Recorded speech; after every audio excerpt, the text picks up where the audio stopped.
Doctor Manchukonda Rangaiah, past president of IAPTC with institutes Hyderabad, జంట నగరాల పిల్లల డాక్టర్ల ఐఏపీ మాజీ అధ్యక్షుడిని. కొందరు తల్లులు పాలు రావటం లేదని అంటారు. ముఖ్య కారణం ఏంటంటే స్ట్రెస్.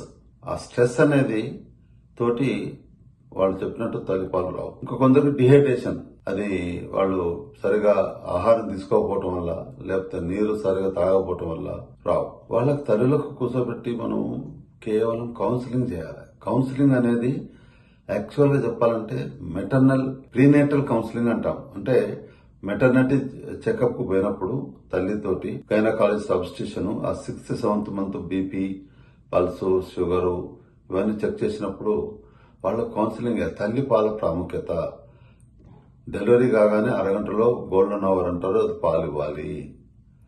అలాగే తల్లి పాలే ముఖ్యం అని చెప్పేసి మనకు అప్పటి నుంచి తల్లులని సైకలాజికల్ గా ప్రిపేర్ చేయాలి. లేదంటే డెలివరీ అయినాక ఏం చెప్పకుండా ఒకటేసారి డెలివరీ వచ్చిన హాఫ్ అన్ అవర్ లో సిజేరియన్ సెక్షన్ కావచ్చు, నొప్పులతో కావచ్చు, తల్లిపాలు ఇవ్వండి అంటే వాళ్ళకి అర్థం కూడా కాదు. కాబట్టి వాళ్లకు ఈ ప్రీనేటల్ కౌన్సిలింగ్ చాలా చాలా important. Prenatal counselling is gynaecologist.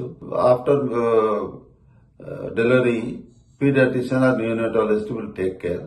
ఇది ముఖ్యంగా వాళ్ళకి ఎక్స్ప్లెయిన్ చేయాలి. ఏంటంటే మనకు బేబీ నిప్పుల దగ్గర పెట్టినప్పుడు స్టిమ్యులస్, ఆ సక్కింగ్ స్టిమ్యులస్ అనేది బ్రెయిన్, తల్లి బ్రెయిన్ లో ఉన్న హైపోథాలమస్ కు వెళ్లి అక్కడ 2 హార్మోన్లు ఉత్పత్తి అవుతాయి. ఒకటి ప్రొలాక్టిన్, ఒకటి ఆక్సిటోసిన్. ప్రొలాక్టిన్ పాలని ఉత్పత్తి చేస్తుంది, ఆక్సిటోసిన్ పాలని పంపు చేస్తుంది. ఎప్పుడు ఆ స్టిమ్యులస్ వచ్చినప్పుడే, అంటే మన నవజాత శిశువు తల్లి రొమ్ము పట్టుకున్నప్పుడే ఆ స్టిమ్యులస్ వస్తుంది. ఆ స్టిమ్యులస్ లేకపోతే మీకు ఆ మిల్క్, ఆ హార్మోన్స్ ఉత్పత్తి కావు, మిల్క్ ఉత్పత్తి కాదు, తల్లిపాలు ఉత్పత్తి కావు.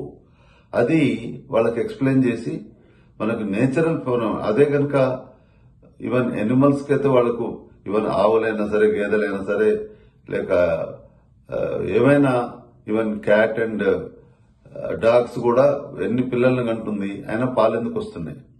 వాటికి స్ట్రెస్ లేదు.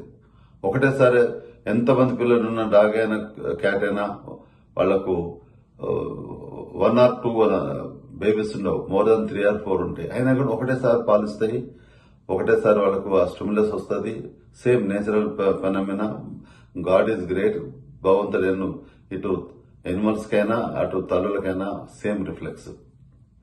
కాబట్టి మనం తల్లులకు ఆ రిఫ్లెక్స్ ఉండటం వలన మనకు ఎనిమల్స్ లో స్ట్రెస్ ఉండదు, మనకు హ్యూమన్ బీయింగ్ స్ట్రెస్ ఉంటది. కాబట్టి ఈ స్ట్రెస్ లేకుండా ఈ పాల ఎలా ఉత్పత్తి అవుతుంది, ఆ స్టిమ్యులస్ ఎలా పనిచేస్తుంది అనేది అవగాహన కల్పించాలి. తర్వాత కొందరు తల్లులు అడుగుతారు ఎలాంటి ఆహారం తీసుకోవాలి. ఆహార నిబంధనలు లేవు. వెజిటేరియన్స్ వాళ్ళకు మిల్క్ ప్రొడక్ట్స్, ప్రోటీన్స్, పప్పులు, అన్ని రకాల కూరగాయలు, వెజిటబుల్స్, ఫ్రూట్స్ తీసుకోవచ్చు. ఇప్పుడు నాన్ వెజ్ తీసుకున్న వాళ్ళకు కూడా ఎక్కడ కూడా వాళ్ళకు ఇన్హిబిషన్స్, ప్రొహిబిషన్స్ ఆర్ రిస్ట్రిక్షన్స్ లేవు. అన్ని తీసుకోవచ్చు. ఆహారం మంచిగా తీసుకుంటే పాలు చక్కగా వస్తాయి. నేను అందరికి చెప్పేది ఏంటంటే ట్యాంక్ ఫుల్ ఉన్నప్పుడు ఇంట్లో ట్యాప్ ఈజీగా వాటర్ వస్తుంది. ఎప్పుడైతే ట్యాంకు ఖాళీ అవుతుందో మనకు వాటర్ ఉండదు. అలాగే తల్లికి ఆహారం మంచిగా పెట్టినప్పుడు శిశువుకు పాలు చక్కగా వస్తాయి. కాబట్టి ఆహార నిబంధనలు ఏమీ లేవు. పలానా ఆహారం తినకూడదు అనేది లేదు. పలానా ఆహారం తినటం వల్ల ఎక్కువ వస్తుంది అన్నది కూడా కాదు. పోషక ఆహారము, ఫ్రూట్స్, వెజిటబుల్స్, మిల్క్ ప్రొడక్ట్స్ చక్కగా ఎక్కువ తీసుకుంటే ఆ పోషకాహారంతో తల్లికి పాలు సరైన సమయంలో కావాల్సిన పాలు ఉత్పత్తి అవుతాయి. కాబట్టి భయపడవలసిన అవసరం లేదు. Like and subscribe Eagle Health and Beauty.